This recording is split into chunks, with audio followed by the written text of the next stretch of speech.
bajaba yo la ropa y luego iban a buscármelo mis hermanos, Pues porque claro. era un barcal inmenso Y pesaba un quintal. y para encima tenéis que traer un caldero de agua donde quiera que fueras, aquí no había agua. Sí, sí, claro. Y había que traer agua. ¿Verdad?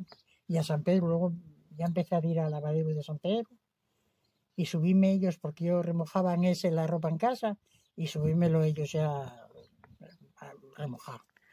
Y lavaba arriba y luego ya para abajo ya lo traía yo, la cabeza. Y un caldero de agua en la mano.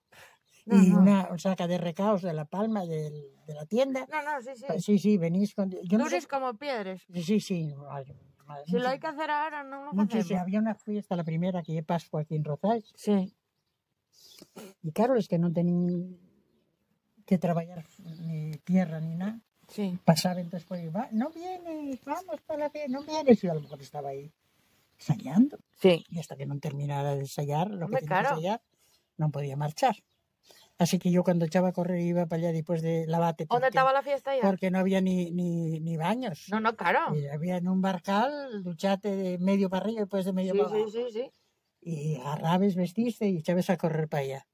Y yo a lo mejor tocábame media hora ya. Y ya. Y ya. Y ya era mucho. Y luego a correr para acá otra vez antes que oscureciera. Mira qué tontada. Claro. Los que tenéis suerte de no tener tierra, no tener que trabajar, eran más liberales. Pero los que teníamos que dar el callo, no te digo. No te quedaba otra. Disfrutabas cuando podías. Claro, hombre, claro.